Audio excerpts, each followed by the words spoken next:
ሚሽን ሞቢላይዜሽን ኢትዮጵያ እንዴት ተጀመረ? ክርስትና ዋናው ጽንሰ ሐሳብ ለክርስትና ህይወት መለወጥ የኔ ቤተሰቦች በደርግ ዘመነ መንግስት እና ትልቅ ተጽዕኖ ነው ያመጡትና አንድ ነው ብዬ አላምንም። ከእግዚአብሔርም ዘንድ የተሰጠን መጽሐፍ ቅዱስ ነውና እግዚአብሔር ቃል ጥናት፣ ፍላጎትና ተነሳሽነት ወደ አገልግሎት ለመግባት ፍሬ ነው ቅርንጫፍ የሚሰጠው ማለት ነው። ስለዚህ ኢየሱስም የሚናገረው የማያፈራ ቅርንጫፍ ይቆረጣል ነው የሚለው። መንገዱ ላይመረጥ ይችላል። የጉብዝና ወራታችን ላይ የእግዚአብሔር ቃል ውስጥ መተከል፣ ጸሎት ላይ መተከል ሙስሊም ወንድሞቻችን የሰው ልጅ ተጠርቶ ነው እንጂ የሚሄደው ጥሪ የለው።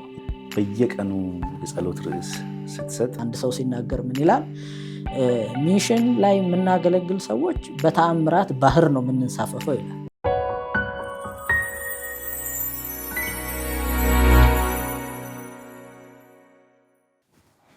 ውድ የዋርካ ኪንግደም ሚዲያ ተከታታዮቻችን እንደምን ቆያችሁ?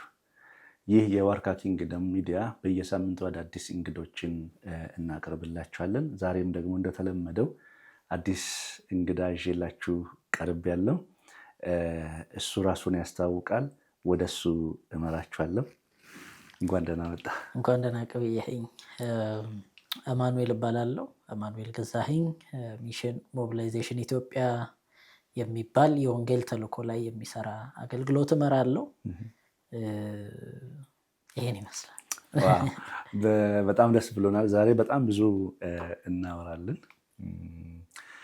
እስቲ አማኒ የተወለደ እንዴት የታደገ? በአጭሩ ተወልጄ ያደኩት እዚሁ አዲስ አበባ ነው። አዲስ አበባ ልዩ ቦታ ወደ ሳሪስ አካባቢ ነው ተወልጄ ያደኩትኝ። ከክርስቲያን ቤተሰብ ነው የተወለድኩት። በክርስቲያን ቤተሰብ ነው። ለቤተሰቦቼ አራተኛ ልጅ ነኝ። ያው የክርስትና መሰረቱና የክርስትና ዋናው ጽንሰ ሐሳብ የሚቀነቀንበት የሚወራበት አስተዳደጋችንን የተቃኘበት ክርስቲያን ቤተሰብ ውስጥ ነው ተወልጄ ያደኩትኝ። በወንጌል እውነት ጉዞዬ እየተቃኘ ከልጅነት ጀምሮ መስመር እየያዘ በቤተክርስቲያን ኢንቮልቭድ ሆኜ ነው ያደኩትኝ። በጣም ደስ ይላል። ብዙ ጊዜ በክርስቲያን ፋሚሊ ውስጥ የተወለዱ ሰዎች ከክርስቶስ ጋር የመገናኘትና የህይወት ለውጣቸው ይዘገያል ብዙ ይባላል እና ያንተ እንዴት ነበረ? እንግዲህ እኔ ዘግይቷል ብዬ አላምንም። የዘገየበት አጋጣሚዎች ትዝ አይለኝም። አይነት አለው ብዬ አስባለሁ። እሱ ነገር ልክ ነህ። ብዙ ጊዜ እንደዛ አይነት አባባሎች አሉ፣ እንደዛ አይነት አጋጣሚዎችን እንሰማለን። ነገር ግን የኔ ቤተሰቦች በደርግ ዘመነ መንግስት ወደ እግዚአብሔር መንግስት የመጡ ሰዎች ናቸው። ክርስትና ብዙ ነገር በማይመችበት ስደት ውስጥ በነበረበት እንግዲህ ወንጌላዊ አማኝ ለመሆን የማይመች በሚባልበት ጊዜ ወደ ጌታ የመጡ ሰዎች ናቸው። በክርስትና ጉዟቸውና ክርስቶስን በመከተል እድገታቸው ውስጥ ጠንካራ የሆነ የክርስትና መሰረት ከጀርባቸው አለ። ስለዚህ እኔም ከኔም በፊት ያሉ ቤተሰቦቼ በእኛ ቤት ውስጥ ያደግን ልጆች ሁሉ ስናድግ መሰረታዊ የሚባሉ ነገሮች በሙሉ የክርስትና መሰረታዊያን የሚባሉ ነገሮች ሁሉ ይካሄዱ ነበር። እንደምታውቀው እንግዲህ አንድ የድሮ ክርስትና እያለን እናወራለን አይደለ? የድሮ የሚባል ነገር ባይኖርም ግን ያኔ የነበረውን የክርስትና ልምምድ ለማንሳት ብዙ ጊዜ ስንጠቀም በጣም ሁለት ቁልፍ መሰረታዊ ነገሮች ይነሳሉ። ጸሎትና የእግዚአብሔር ቃል ጥናት ነው። እኔም ብዙ ጊዜ ስናገር የኢትዮጵያ ቤተክርስቲያን መልክና አይደንቲቲ ነበር ብዬ ከማስባቸው ነገሮች መካከል በቅዱሳን በግልና በጋራ የነበረ የጸሎት ህብረት፣ ደግሞ የእግዚአብሔርን ቃል ለመማርና ለማጥናት ያለ ትጋት ነው። እነዚህ ነገሮች በቤተክርስቲያን ውስጥ ብቻ የነበሩ ሳይሆን በብዙ አማኞች ቤት ውስጥ የሚተገበሩና የሚደረጉ ነገሮች ነበሩ። ስለዚህ የኛ ቤት አንደኛው የነበረን ነገር ምንድነው ካልከኝ እንደ ቤተሰብ ጸሎት የሚባለው ነገር በጣም ወሳኝ ነበር።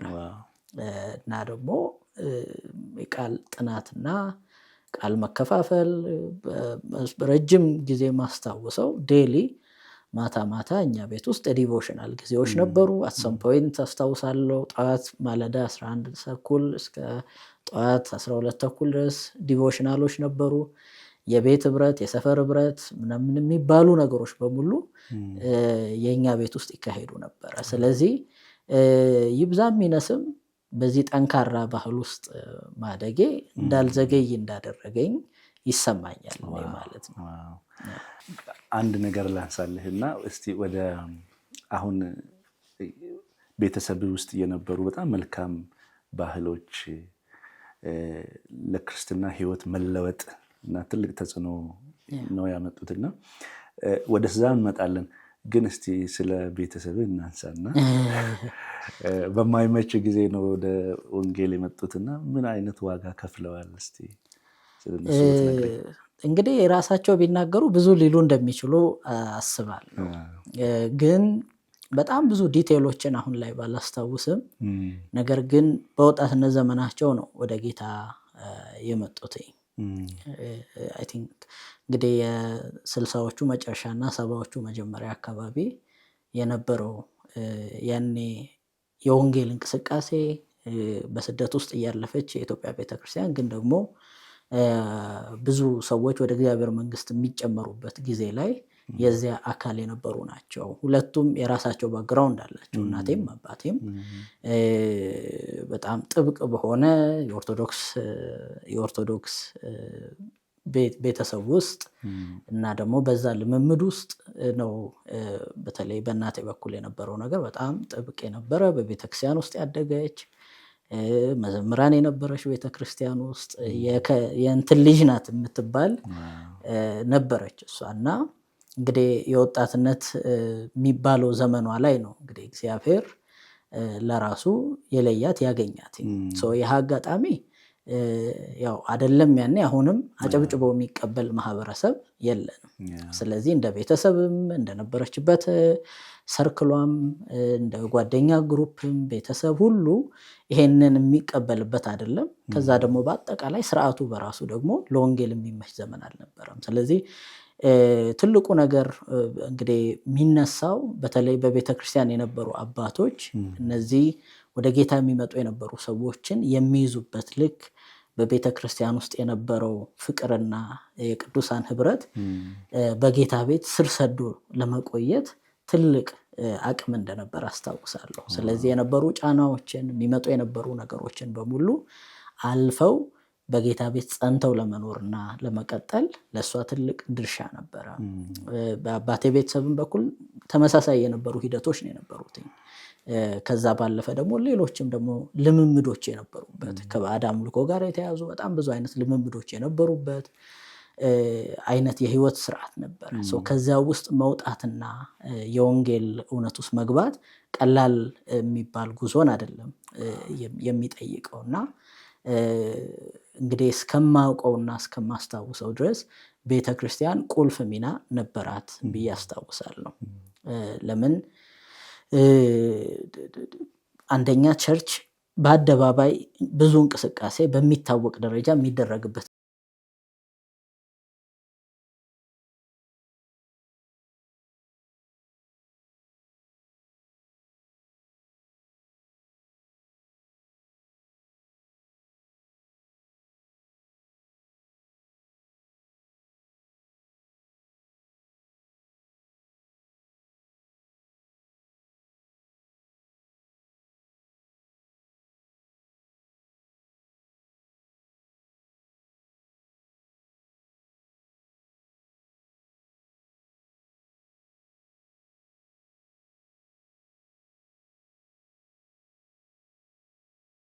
ትልቅ ሪሶርስ ነው የሚታየኝ። ብዙ ቤተክርስቲያኖች የተዘጉበት ዘመን ነበረ ይህ ወቅት።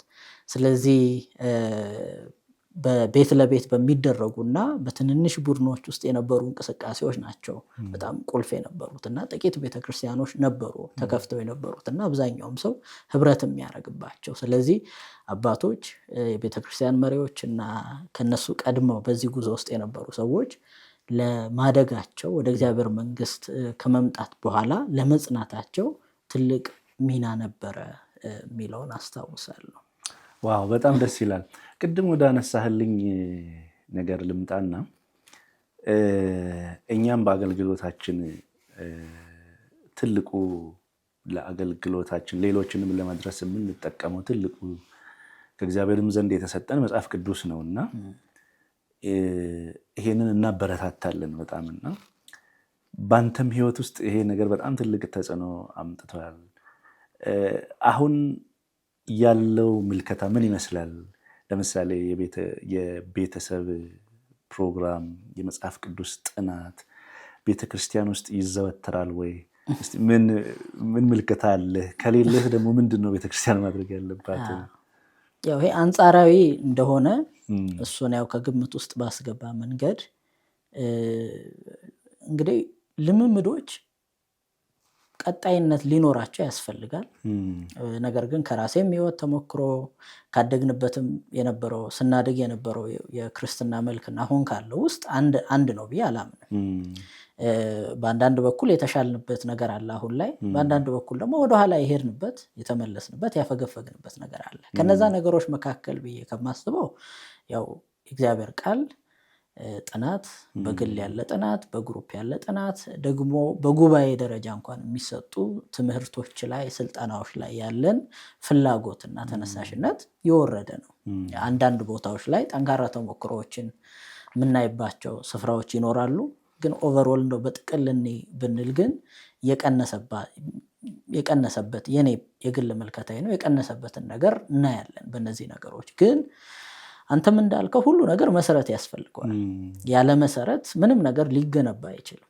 የክርስትና ህይወት ደግሞ አንዱ ብቸኛው ላይሆን ይችላል። አንዱ ግን መሰረታዊ የሆነው ነገር ምንድነው ካለን የእግዚአብሔር ቃል ጥናት ነው። ስለዚህ ከእግዚአብሔር ቃል ጥናት የተፋታና ልምምድ የሌለው የግልም ሆነ የቤተሰብ ሆነ የቡድን ልምምድ የሌለው ሰው በእግዚአብሔር ቤት ውስጥ እንደሚገባ ማደግ አይችልም። ኢየሱስ ክርስቶስ እንግዲህ ካስተማራቸው ወይም ከሰጣቸው ብዙ ምሳሌዎች መካከል ወንጌላት ላይ ከምናየው አንዱ ኢየሱስ ስለ ግንድና ስለ ቅርንጫፍ የሚያወራበት የመጽሐፍ ቅዱስ ክፍል ሁላችንም እናውቀዋለን። ስለዚህ አንድ ቅርንጫፍ ፍሬያማ እንዲሆን ከግንዱ ጋር መጣበቅ አለበት ይላል። ስለዚህ ቅርንጫፍ በራሱ ህይወት የለው፣ የግንዱ ነው ህይወት ያለው። ሶርሱ ያለው ምንጩ ያለው ግንዱ ጋር ነው። ፍሬ ነው ቅርንጫፍ የሚሰጠው ማለት ነው። ስለዚህ ኢየሱስም የሚናገረው የማያፈራ ቅርንጫፍ ይቆረጣል ነው የሚለው። ስለዚህ ቅርንጫፍ ምንድነው ማድረግ ያለበት ካልን ከግንዱ ጋር እንደሚገባ መጣበቅ አለበት። የሱ ቀጣይነት የሚወሰነው ከግንዱ ጋር እንደሚገባ ተጣብቆ ፍሬ በመስጠት ላይ ብቻ ነው። ስለዚህ ፍሬ እስካላፈራ ይቆረጣል ነው ያ ነገር። ስለዚህ በእግዚአብሔር ቤት ውስጥ ከግንዱ ጋር እንዴት ነው የምንጣበቀው? በምን መንገድ ነው ሁሌ ከግንዱ የሚያስፈልገንን ነገር ሁሉ እየተካፈልን ፍሬ እያፈራን መቀጠል የምንችለው በምንድን ነው ካለን አንዱ የእግዚአብሔር ቃል። ስለዚህ የእግዚአብሔርን ቃል አለማንበብ በሌላ ቋንቋ ምን ማለት ነው? ላለማፍራት ራሳችን ላይ እየወሰነን ነው ማለት ነው። ስለዚህ ከቤተሰብ ሲጀምር ይሄ ነገር ትልቅ አቅም አለው። ምክንያቱም እኔ በትምህርት ዝግጅት እንግዲህ መጀመሪያ ዲግሪ ሳይኮሎጂ ነው የተማርኩት እና በሳይኮሎጂ እንግዲህ አንድ ሲግመንድ ፍሮይድ የሚባል ሰው ብዙ በዚህ በስነ ልቦናው ዓለም የሚወራ ሰው ነውና ሲናገር የህፃን ልጅ አይምሮ ማለት ልክ እንደ ነጭ ወረቀት ነው፣ ታቡላ ራሳ የሚል ነገር ያወራል። ስለዚህ የጻፋችሁበትን ነገር ሁሉ ይይዛል ይላል።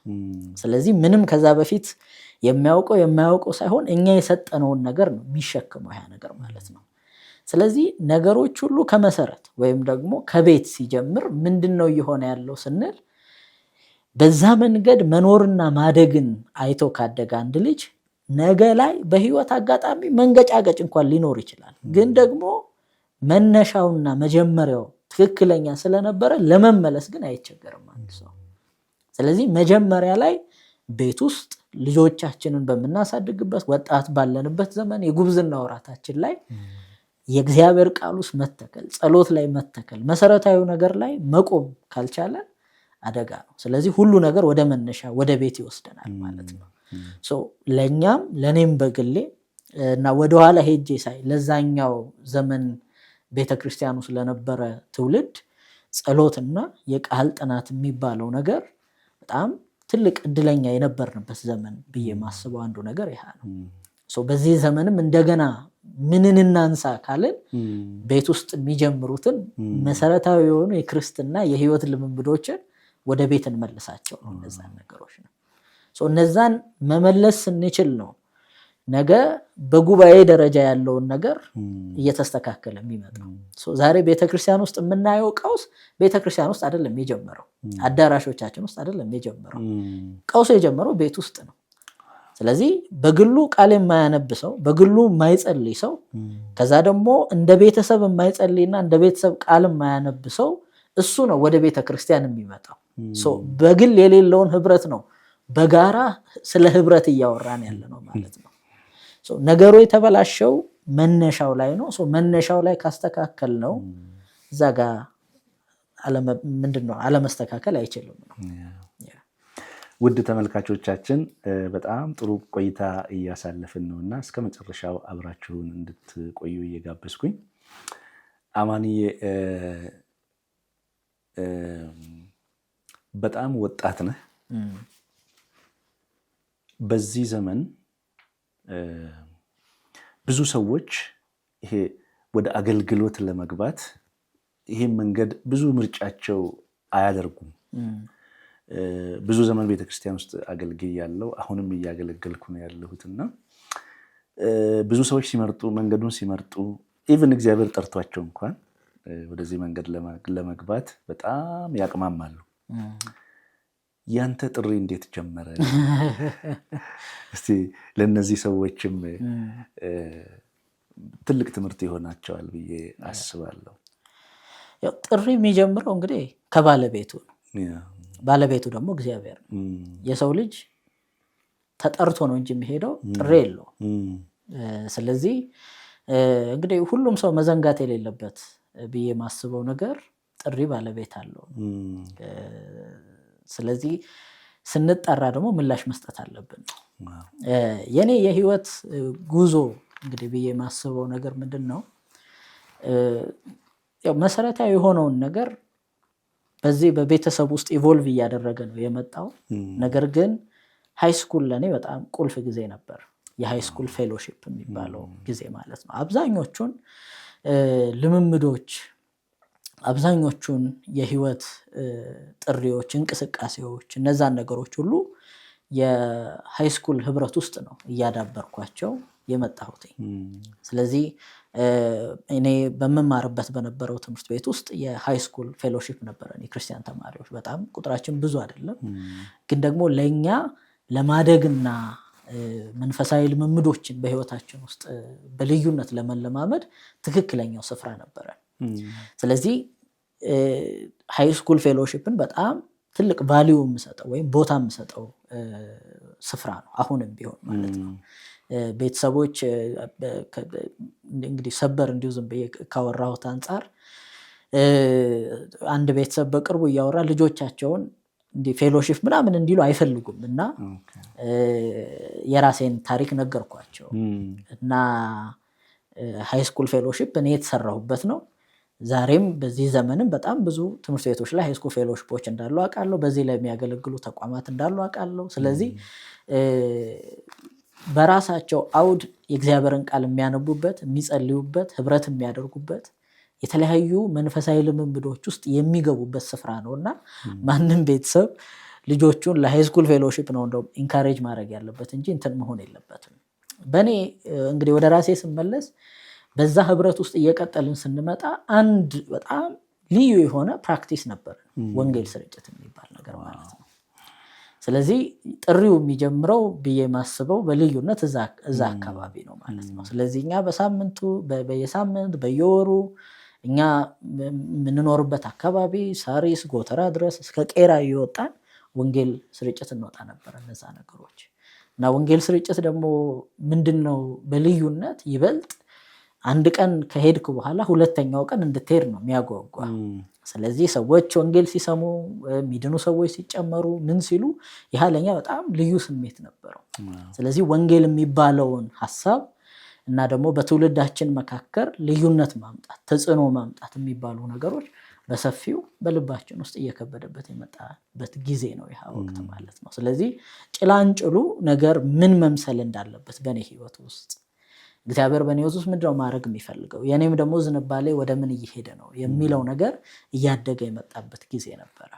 ከዛ በኋላ ግን ከፍተኛ ትምህርት ተቋም ወይም ዩኒቨርሲቲ የገባሁበት ጊዜ ደግሞ በእኔ ህይወት ውስጥ እግዚአብሔር ምን መስራት እንደሚፈልግና በእኔ ህይወት ውስጥ ምን ማድረግ እንደሚያስብ ለእኔ በግልጽ የተረዳሁበትና ያየሁበት ስፍራ ሆነልኝ ያ ቦታ። እና እኔ ሰሜን ኢትዮጵያ ወደ ወሎ አካባቢ ሰሜን ምስራቅ አካባቢ ነበር ዩኒቨርሲቲ የደረሰኝ ወሎ ዩኒቨርሲቲ። እና ወደዚያ ቦታ ያለመሄድ ፍላጎት ነበረኝ በአንድ በኩል ብዙ ይሄ የአገልግሎት ፍላጎቱ ዲዛይሩ እየከበደ ነበር። ስለዚህ እሱን ማስተናገድ እፈልግ ነበረ።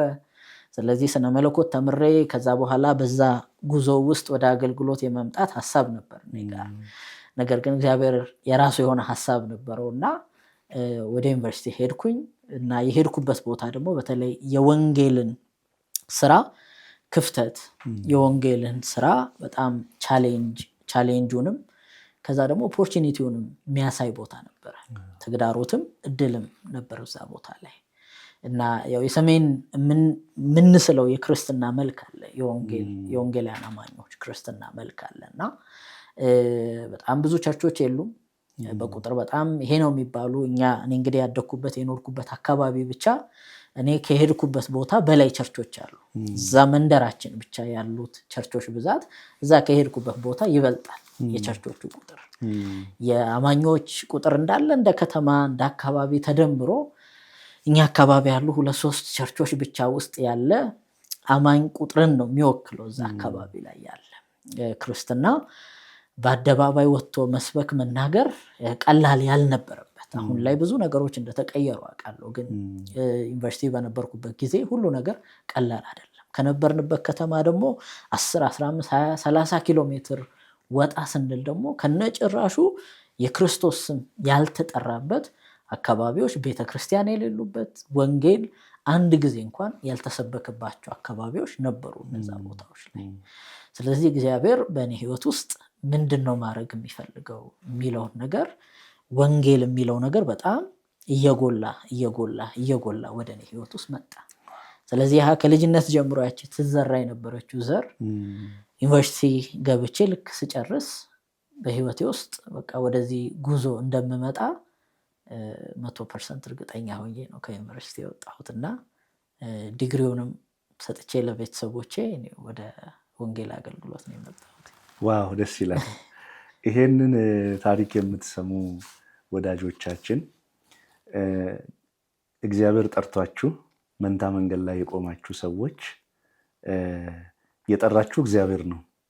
እግዚአብሔርን ማገልገል ትልቅ ክብር ነውና መንገዱ ላይመረጥ ይችላል።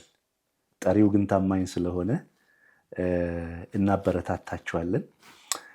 አማንዬ ወደ ሌላው ጥያቄ ሲያልፍ ቅርብ ጊዜ ነው የቴሌግራም ቻናልህን የተቀላቀልኩትና በተለይ የሙስሊም ወንድሞቻችን ጾም ጊዜ በየቀኑ የጸሎት ርዕስ ስትሰጥ በጣም ውስጤን ያነሳሳ ነበርና እሳተፍም ነበር በዛና ይሄ ሚሽን ሞቢላይዜሽን ኢትዮጵያ እንዴት ተጀመረ? ስንት ጊዜ ውስጥ ሆነ? ምን ኢምፓክት አመጣ? እሱን ብትነግረኝ። ሚሽን ሞቢላይዜሽን ኢትዮጵያ 2015 አካባቢ ነው የተጀመረው። 2015 መጨረሻ ላይ ነው አገልግሎት የጀመረው። እንግዲህ በዋናነት ከእንቅስቃሴ ውስጥ ነው ወደ ተቋምነት ያደገው። ተቋም ለመመስረት ብለን አይደለም አገልግሎቱን የጀመርነው። እኔ እንግዲህ አሁን በዚህ በአገልግሎት ጉዞ ወደ 10 ወደ 11 ዓመት አካባቢ የተጠጋው ነው በዚህ ጉዞ ውስጥ እና ከዚህ በፊት የማገለግልበት የነበረው የሚስዮን ተቋም ነበረ። በዛ ቦታ ከ6 ዓመት በላይ አካባቢ አገልግዬ ነበረ እና በሆነ ወቅት ላይ ግን ትራንዚሽን ወይም ደግሞ ሌላ ደግሞ አዲስ የህይወት ምዕራፍ አዲስ የህይወት ጉዞ እና ትግል የሚባለውን ነገር በህይወቴ ለማስተናገድ ትክክለኛ ጊዜ የሆነበት ወቅት ነበረ ከተወሰኑ ዓመታት በፊት እና ያኔ ግን በቃ የተወሰነ ጊዜ ማረፍ የምፈልግባቸው ጊዜያቶች ናቸው። እንደገና የእግዚአብሔርን ሐሳብ በህይወቴ ውስጥ ማስተናገድ የምፈልግበት ብዙ መጸለይ ማንበብ እና ምንድነው ደግሞ በቀጣይ የህይወት ጉዞ ደግሞ ምንድነው ማድረግ የምትፈልገው የሚለውን ከእግዚአብሔር መስማት የምፈልግበት ጊዜ ነበረ። ስለዚህ ያ ወቅት ነው አንዱ እንደ መነሻ ሐሳብ የሆነው ለዚህ አገልግሎት። ግን ያ ወቅትም ቢሆን በዋናነት ስለ ድርጅት አልነበረም ወይም ስለ ተቋም አልነበረም። የሆኑ ወደ 4 ወር የሚጠጉ ጊዜያቶችን ቤቴ ነበር ያሳለፍኩት። አንዳንድ ጊዜ በወንጌል ጉዞ ውስጥ ወይም በአገልግሎት ጉዞ ውስጥ ምን ይመጣል? ይሄ የመጀመሪያዎቹ ወቅቶች የነበሩት ኤክሳይትመንቶች፣ ትጋቶች፣ ምኖች ከሆነ ጊዜ በኋላ እንደው ባይጠፉ ራሱ ሊቀንስ ይችላል። የሆኑ ምን ለምዳቸው ነገሮች ይመጣሉ በዚህ ሂደት ውስጥ ማለት ነው። እና በእኔም ህይወት እንደዛ የሆነ የሚመስለኝ ጊዜያቶች ነበሩ። መጀመሪያ ላይ የነበረኝ ነገር እንቅስቃሴ ያው ይሄ early 20s የነበረው አይነት ጉዞ ከሆነ ጊዜ በኋላ እንደዛ ማይሆንበት ወቅት ነበር። ስለዚህ ለእግዚአብሔርም የምለው ነገር ምንድነው? እንደ መጀመሪያው ማገልገል ፈልጋለሁ። ብዙ ነገሮች ሳይገባን ሳንረዳ ብዙ በግራ በቀኝ ሳንል ያለንን ሁሉ ሰተን እንደሮጥንበት እንደዛ ዘመን ማለት ነውና ያቺ ወቅት ያንን ለመመለስና እንደገና ራስን የማግኘት ወቅት ነበረች። ስለዚህ በዛ ወቅት ላይ እግዚአብሔር ለኔ ለግሌም ከዛ ደግሞ በቀጣይ በአገልግሎት ጉዞ ውስጥ ምን ማድረግ እንደሚፈልግ ወይም ደግሞ ምን ቦታዎች ላይ መሮጥ እንደምፈልግ በልቤ ውስጥ ሸክም የወሰድኩበት ጊዜ ነበር። ስለዚህ እስከዛሬ ከተሰሩ ወደፊትም ሊሰሩ ከሚችሉ ነገሮች ውስጥ እኛ ደግሞ እኔ እንደግለሰብ እና ከኔ ጋር ደግሞ ጥቂት ጓደኞቼ ማገልገል የሚፈልጉ ሰዎች ምን የተለየ ነገር እንስራ ወይም ደግሞ ክፍተቶቹ ላይ እንዴት አድርገን እንቁ። ብዙ የሚሽን ድርጅት አለ። ስለዚህ ድርጅት እንኳን ቢሆን እኛ የመጀመሪያው አንሆንም የመጨረሻውም አንሆንም። ነገር ግን ባለንበት ቦታ ላይ ምን ክፍተቶች ላይ ኮንትሪቢዩት እናድርግ ነው፣ ምን እናዋጣኛ። ስለዚህ እሱን የተወሰኑ ነገሮች ላይ እግዚአብሔር ለኛ የተለዩ ምንላቸውን ሸክሞች ሰጠን። ስለዚህ ቅድም ያነሳኸው ጸሎት ላይ አተኩረን የምንሰራው ስራ አንዱ እሱ ለኛ በጣም ትልቅ ሸክም ነበር። ሪሰርች ላይ የሚሰራው ስራ ከዛ ደግሞ በተለይ ሰሜን ኢትዮጵያ ላይ ትኩረት አድርጎ ወንጌል ያልደረሰባቸው ቦታዎች ላይ ወንጌልን ማድረስ የሆኑ የተወሰኑ ስራዎችን ትኩረት አድርገን ጀመርን። ድርጅት የሚባል ነገር የለም፣ ምንም የለም። በቃ ስራዎችን እንሰራ ነበረ። ቤተክርስቲያኖች ከኛ ጋር የተወሰኑ ስራዎችን ይንቀሳቀሱ ነበር እና እንደ አፊሊየት ፓርትነር ሆኖ ደግሞ ለኛ ጥላ የሚሰጡን የተወሰኑ ድርጅቶች ነበሩ ስንንቀሳቀስ።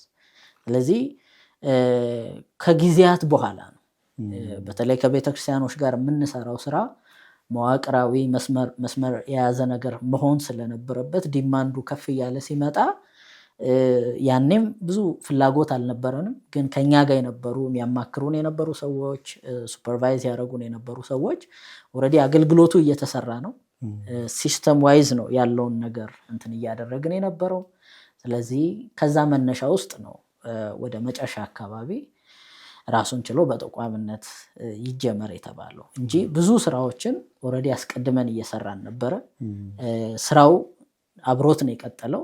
ያው ስሙ ምኑ መዋቅሩ እንደ ተቋም ሬጅስተር አድርጎ ከዛ በኋላ ማገልገል ጀመረ በዛ ውስጥ ነው። ስለዚህ ምናልባት በእኛ ትውልድ ውስጥ በእኛ ዘመን ውስጥ እግዚአብሔር ያሉ ክፍተቶችን ምንላቸውን ነገሮች ወይም ደግሞ ብዙ አብዝተን በበርታት እየሰራንባቸው ያላይደሉ ቦታዎች ላይ ደግሞ እኛም የራሳችንን አስተዋጽኦ በጎ የሆነ አስተዋጽኦ ማበርከት ለቤተክርስቲያን ተጨማሪ አቅም መሆን ነው ዋነኛው ታርጌት አድርገን የጀመርነው ይሄንን ስንሰራ ማለት ነው። ዋው!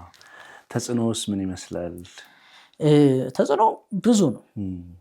ያው ስለተለመደ ወይም ስለሚባል ሳይሆን ይሄንን የምለው ያው የእግዚአብሔር ስራ ስለሆነ ከሰው ጋር የሚገናኝ ነገር አይደለም አብዛኛው ነገር እንደምታውቀው። እና አንድ ሰው ሲናገር ምን ይላል?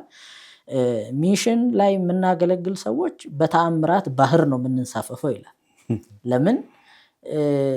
እንደ ሰውኛ ብዙ ነገሮች ላይ ስትራቴጂ ምናምን ብዙ ነገሮች ላይ እንሰራለን፣ ልክ ነው። ነገር ግን ስትራቴጂዎቻችን ሁሉ ነገር የእግዚአብሔር ኃይል ከሌለባቸው በቀር ምንም ሚኒንግለስ ናቸው እነዚያ ነገሮች። ስለዚህ እያንዳንዱ በዚህ አገልግሎት ውስጥ ያየነው ፍሬ ሁሉ የእግዚአብሔር እጅ ውጤት ነው፣ የእግዚአብሔር የተአምራት ውጤት ነው። እኛ ብዙ ሰራን የምንላቸው ነገሮች ሊኖሩ ይችላሉ፣ ግን እነዛን ሁሉ የሰራናቸውን ስራ ለፍሬ ያደረገው እግዚአብሔር ነው። 5 ኤሪያዎች ላይ ነው የምንሰራው። 5 ፕሮግራሞችን ቀርጸን ነው እየሰራን ያለነው። አንደኛው የዚህ የሚሽን ሞቢላይዜሽን የትምህርትና የስልጠና ፕሮግራም ላይ ነው አተኩረን እየሰራን ያለነው። ቤተክርስቲያን፣ ግለሰብ፣ ቤተሰብ፣ ቤተክርስቲያን እንደ ሀገር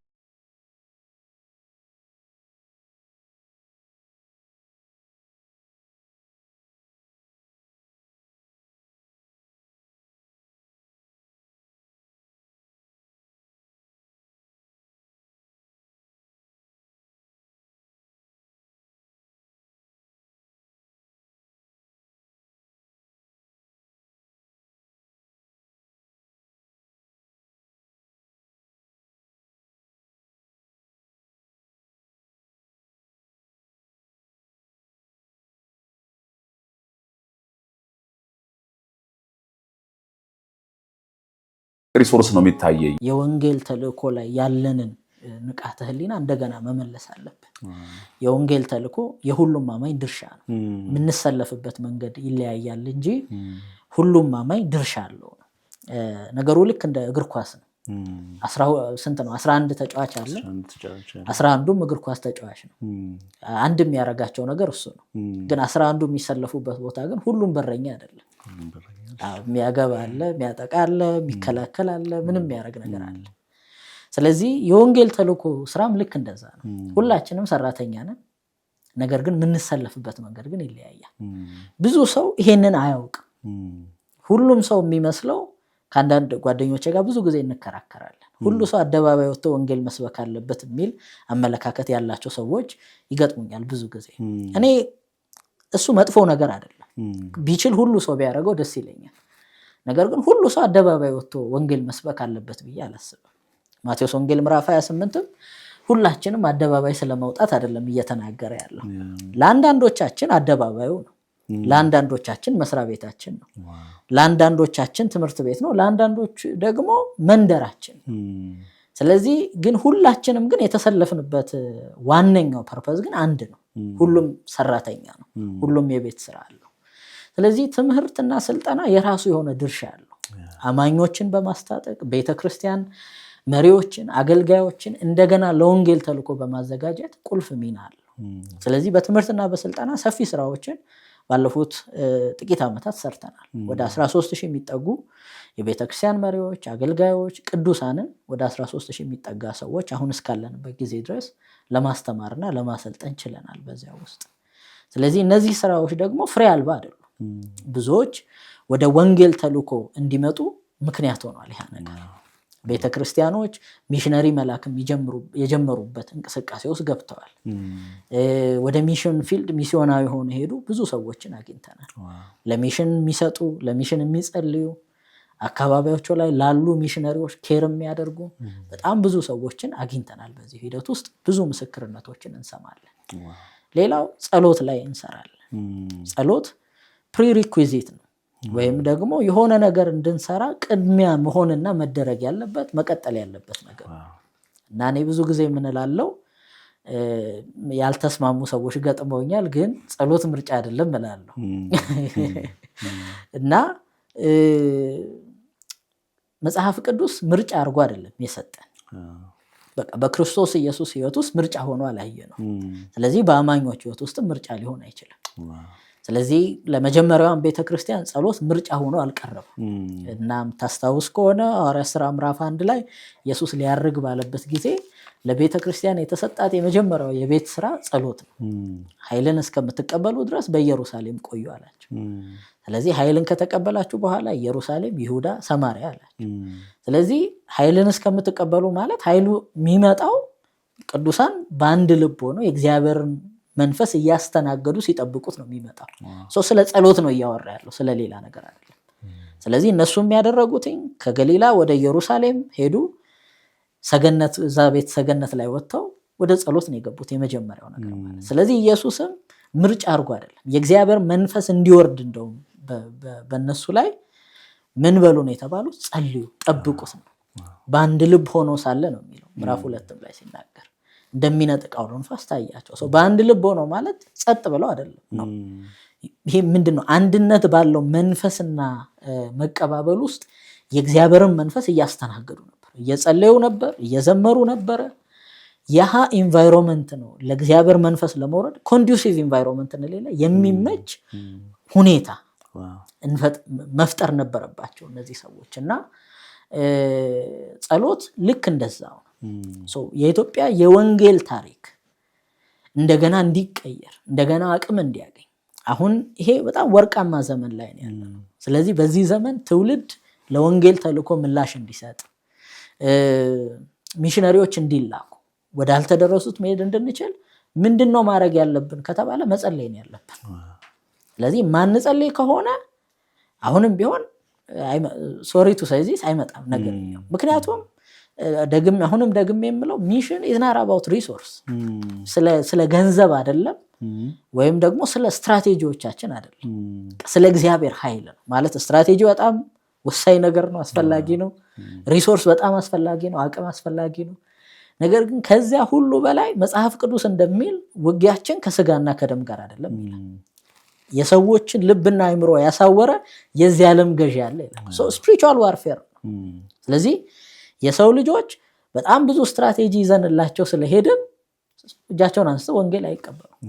መጽሐፍ እንደሚል ምንድነው ዓለምን ስለ ኃጢአት ይኮንናል የተባለ ይሄ እግዚአብሔር መንፈስ በእያንዳንዱ ሰው ልብ ውስጥ ስራውን ሲሰራ ነው ሰዎች ወደ እግዚአብሔር መንግስት ለመምጣት ልባቸውን የሚከፍቱት። ስለዚህ ጸሎት ያስፈልጋል፣ በጣም ብዙ ጸሎት ያስፈልጋል። ስላልዳነው ያስፈልጋል፣ ወንጌል ስላልተደረሰ ያስፈልጋል፣ ስለ ሚስዮናውያን ያስፈልጋል፣ ቤተክርስቲያን ስለ ወንጌል እንድትነሳ መጸለይ ያስፈልገናል። ስለዚህ ጸሎት ላይ ያተኮረ ሁለተኛው ፕሮግራማችን እዛ ጋር ሰራን።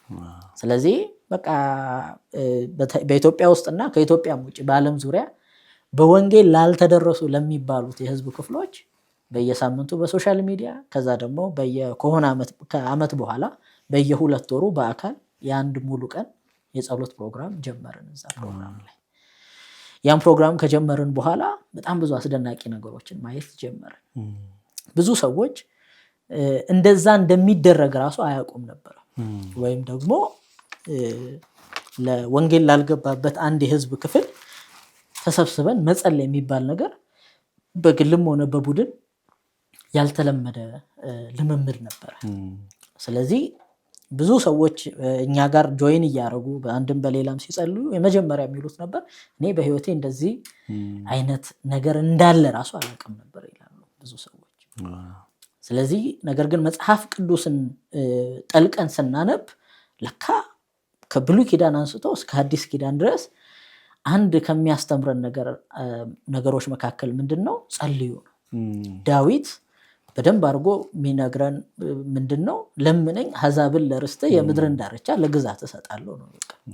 ስለዚህ ካለመንን ለካ እንቀበል። ስለዚህ ምንድነው? ምን ማለት ነው? በሌላ ቋንቋ ጅማ ኦሮሞን ስጠኝ ማለት ነው እግዚአብሔር። ሐረርጌን ስጠኝ፣ ስልጤን ስጠኝ፣ አላባን ስጠኝ። ስለዚህ ለምነኝ ያለው እግዚአብሔር ይሄ ነው። ኢየሱስ ክርስቶስም ለደቀ መዛሙርቱ ያላቸው ነገር ይሄ ነው።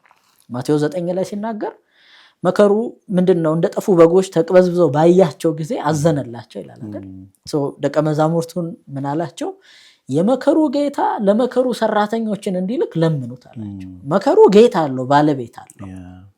ነገር ግን ይሄ ጌታ አንድ ነገር ይፈልጋል። ወደ መከሩ ሰራተኞች እንዲልክ መለመን ይፈልጋል፣ መጠየቅ ይፈልጋል። ስለዚህ ለሐረርጌ የሚላኩ ሚሽነሪዎች እንዲነሱ ሐረርጌን በልባቸው የተሸከሙ የሐረርጌ ኦሮሞ፣ ሶማሌን፣ ሀላባን፣ ስልጤን፣ ጉራጌን ወንጌል ያልገባበት የሚባለው ቦታ ላይ ጌታ ሆይ ስለ ሐረርጌ ትውልድ አስነሳ፣ ስለ ትግራይ አስነሳ፣ ስለ እንትን አርጎባ አስነሳ፣ ስለ አፋር አስነሳ ብሎ የሚጮሁ ያስፈልጋል ነው እያለን ያለው ኢየሱስ። በሉኝ ስለ አፋር ሚስዮናውያንን ላክ በሉኝ እልካለሁ አለ ኢየሱስ። ስለዚህ ካልጠየቅን ግን አይመጣም ይሄ ነገር ነው። ስለዚህ ቅዱሳን ያልነበራቸው ልምምድ ውስጥ ነው እኛ እንዳገልግሎት እግዚአብሔር ረድቶ መግባት የቻለው። በጣም ከማረሳቸው ምስክርነቶች መካከል ሁለት ልንገርህ። አንደኛው ሳራ ትባላለች። እኛ አርብ የምናደርገው የጸሎት ፕሮግራም ውስጥ ከኛ ጋር አብራ የምትካፈል ልጅ ናት እና ይሄ ልምምድ በሷ ህይወት ውስጥ እየቆየ ሲመጣ አንድ ነገር ነው ያደረገችው። እዚህ ጋር ከኛ ጋር ህብረት የምታደርግበትን ነገር ወደ ቸርቿ ይዛ መሄድ የሚባለውን ነገር ማለት ነው። ስለዚህ ከኛ ጋር በሳምንት ውስጥ 40 ትጸልይ ነበር፣ ከኛ ጋር ታሳልፍ ነበር። ስለዚህ ቸርቿ ሄደችና ወንጌል ስርጭት ላይ የሚሰራው ቡድን በወንጌል ላልተደረሱ መጸለይ መጀመር አለብን የሚል ነገር አቀረበችላቸው። ስለዚህ በሳምንት በ2 ሳምንት አንዴ ለ3 ሰዓት ያህል እነዚህ ሰዎች ለአንዳንድ የህዝብ ክፍል መጸለይ ጀመሩ። እነዚያ ወደ 10 የሚጠጉ ሰዎች ናቸው። ያህ እንቅስቃሴ ከወንጌል ስርጭት ከነበረው ቲም እዛ ቸርች አልፎ የጸሎት ጓዱን አብሮ አካተተ። ከዛ በኋላ ሌሎች ቅዱሳኖችም ገቡ። በጣም ጠንካራ የሆነ ጸሎት ያደርጉ ጀመር። እነዛ ሰዎች ከመጸለይ ያለፈ ገንዘባቸውን ደግሞ እያሰባሰቡ ሚሽነሪ ወደ መላክ ደግሞ አደገ። ይህ ነገር በዚያ ህይወት ውስጥ እግዚአብሔር እነሱን ብቻ ሳይሆን ወይም ሳራን ብቻ ሳይሆን በሳራ ውስጥ አልፎ ያኔ ጸሎት ቡድን የወንጌል ስርጭት ቡድን ያቺን ቤተክርስቲያን ወደ ሚስዮን እንቅስቃሴ እንደገና እንድትመለስ እግዚአብሔር ተጠቀመበት። ይህ ነገር አሁን ላይ በጣም ብዙ እኛ የምንሰራቸውን አይነት ስራዎች የሚሰሩ ግለሰቦች፣ ቡድኖች እና ቸርቾችን እናገኛለን። አሁን ላይ እኛ በየሳምንቱ የምንለቃቸውን የጸሎት ርዕሶች እሁድ ጉባኤያቸው ላይ በቀጥታ ወስደው እንደ ጉባኤ የሚጸልዩ ቸርቾች አሉ። አሁን ላይ እግዚአብሔርን በጣም ነው የምናመሰግነው። የሚጸልዩ ቤተክርስቲያኖች ያስፈልጋሉ ለዛ ነገር። ይሄ በጣም እግዚአብሔርን የምናመሰግንበት ነው። ሌላው ደግሞ ሰዎች ኢቭን ወደ እግዚአብሔር መንግስት ይመጡበታል። በዚህ ሂደት ውስጥ በጣም ሁልጊዜ ማንረሳቸው ታሪኮች መካከል በጣም ጥቂት የማይባሉ ሰዎች ወደ እግዚአብሔር መንግስት መጥተዋል በዚህ ሂደት ውስጥ። አንደኛው ግን መሐመድ ይባላል። የዛሬ 2 ዓመት አካባቢ ወይ ዓመት ከምናምን አካባቢ ላይ ለቦረና የህዝብ ክፍል የምንጸልይበት ሳምንት ነበረ እና ሶሻል ሚዲያ ላይ ፌስቡክ ላይም ቴሌግራም ላይ አሁን ላይ ደግሞ ቲክቶክም ጭምር ላይ ነው እነዚህን የጸሎት ንቅናቄዎችንም አብረን የምናደርገው። ስለዚህ ያኔ ይሄ ወንድም መሐመድ ፌስቡክ ላይ ለቦረና ኦሮሞ እንጸልይ የሚለውን ጽሁፍ ይመለከትና አንድ መልእክት ይጽፍልናል እና ምንድነው የለጠፋችሁት የሚል አይነት ነገር ማለት ነው። እና ነገር ነው ለቦረና ህዝብ እየጸለይን ነው፣ ምድሪቷ እንድትባረክ እግዚአብሔር እንትን እንዲል በክርስቶስ ኢየሱስ ደግሞ ማመን እንዲሆንላቸው የሚል ነገር መልስ ሰጠ ነው። እና ማን ነው ኢየሱስ ክርስቶስ የሚል ጥያቄ ነበር የጠየቀን። እና በጣም በዚህ ዘመን እንግዲህ ይሄንንም ቪዲዮ የሚሰሙ ሰዎች ምናልባት ሪያሊቲ ቼክ ያስፈልገናል ብዬ አምናለሁ። ብዙ ጊዜ እኛ ያለንበት አካባቢ ኢንተርኔት አለ፣ ሶሻል ሚዲያ በጣም አክቲቭ ነው፣ ብዙ ነገሮች አክቲቭ ናቸው። ሁሉም ሰው ልክ እንደዛ የሆነ ይመስለዋል። አሁን ይባል የለ ሁሉ ሰው እንዴት ወንጌል ሰምቷል በዚህ ሰዓት? ሶሻል ሚዲያ አለ፣ ቴሌቪዥን አለ፣ እንትን አለ፣ ሁሉ ሰው ወንጌል ሰምቷል በዚህ ጊዜ ይባላል። እንደው በግርድፉ እንኳን ካወራን ኢትዮጵያ ውስጥ 50% የሚጠጋው ህዝብ ብቻ ነው ገና መብራት ያለው። ሌላው 50% የሚጠጋው የኢትዮጵያ ህዝብ መብራት አያውቅም። ስለዚህ መብራት የለም፣ አሁን የምንላቸው ነገሮች በሙሉ ቁጥራቸው ይቀንሳል ማለት ነው። ሰው በሶሻል ሚዲያ ወንጌል መስማት እድል ያላቸው ሰዎች አሉ፣ ግን ደግሞ መስማት የሌላቸው በጣም እልፍ ሚሊዮኖች ደግሞ አሉ። በቴሌቪዥን ወንጌል የመስማት እድል ያላቸው ሰዎች አሉ፣ ግን ግማሽ ያህል የኢትዮጵያ ህዝብ በተለይ በቴሌቪዥን የሚካሄዱ የወንጌል ስራዎችን ፈጽሞ አይሰማም። ለምን? እድሉ ስለሌለ። 50% የኢትዮጵያ ህዝብ ይሄ ማለት አሁን 135 ሚሊዮን ህዝብ አለ ኢትዮጵያ ውስጥ። ስለዚህ ከ65 ሚሊዮን በላይ የሚጠጋ ህዝብ ይሄ አክሰስ የለውም እንደማለት ነው፣ እንደው በእንትኑ ማለት ነው። ስለዚህ ይሄ ሰው ምንም አክሰስ አልነበረው። ይሄ አክሰስ እንዴት አገኘ ብለን ስናስብ በጣም ቦረና በጣም ገጠራማ የሚባሉ ቦታዎች ውስጥ ነው እድሜ ዘመኑን ሁሉ ያሳለፈው። ተወልዶ የሚያደገው በዚያው ውስጥ እና በጣም በእስልምና ዶሚኔት የተደረገ አካባቢ ውስጥ ነው የኖረው። ከእስልምና ትምህርት ውጭ ሌላ ምንም አይነት የሚያውቀው ትምህርት የለም። እና ምን አለን፣ በጣም በሩቅ እንዲህ የሚባሉ ሰዎች አሉ ተብሎ እንሰማለን፣ ወይም ደግሞ ከእስልምና ውጭ ያሉ ክርስቲያን የሚባሉ እንዳሉ እናውቃለን እንጂ ክርስቲያኖች ምንድነው የሚያምኑት፣ ምንድነው የሚያስተምሩት፣ ምንድነው የሚከተሉት የሚለውን ነገር ፈጽሞ አናውቅም።